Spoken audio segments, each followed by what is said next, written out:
Knowing is half the battle. The other half, of course, is pork chop sandwiches. Andrew, and this is Gayties Toys.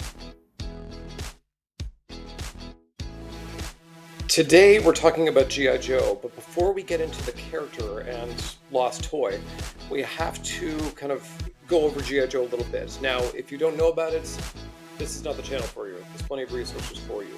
But in terms of what we talk about, I don't want to come for Joe's wig.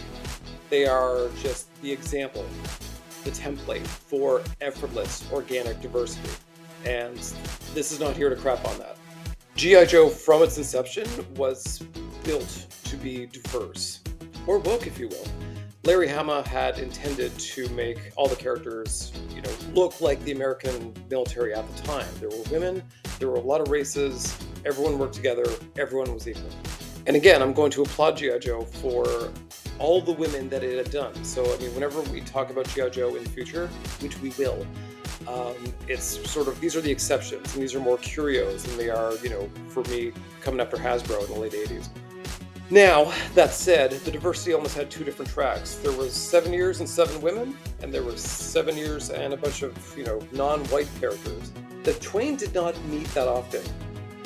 A lot of white chicks. This finally changed in 1987 when one of the very last women of the G.I. Joe run, Jinx, was released in tandem with the 1987 movie. It's safe to assume that Hasbro had wanted to correct this mistake and include more women of color at this time. The first after Jinx would have been a woman named Carla Greer, who was the niece of Carl Greer. She would essentially be the first legacy character, Doc 2. Based off of the one image we have, it looks like this was just a straight-up Lady J recolor, right down to the head. They weren't going to change a single thing. But that said, given the time and given, how few women were coming out, I would have taken it.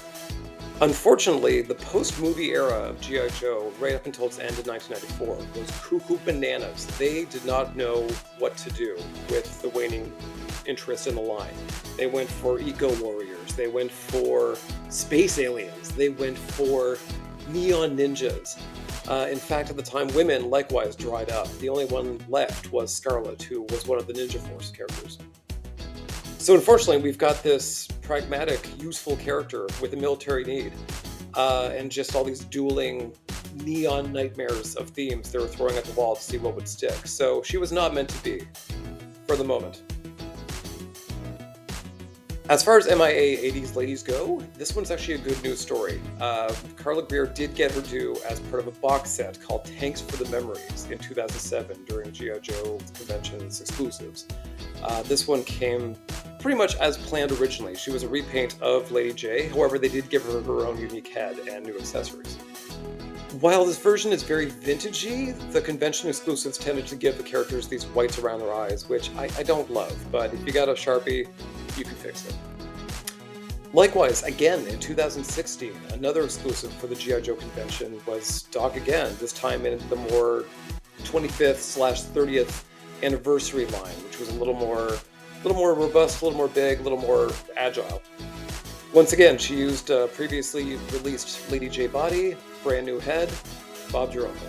So we have gotten two versions for two different toy lines, and essentially the only MIA 80s lady now is the one in Classified. I wouldn't expect that anytime soon, despite the fact that we do have Lady J in that line.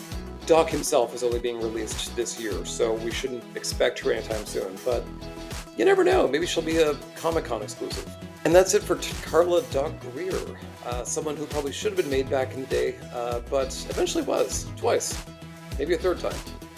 So if you enjoy this video, make sure to like, subscribe, comment, and I will see you next time on MIA 80s Ladies.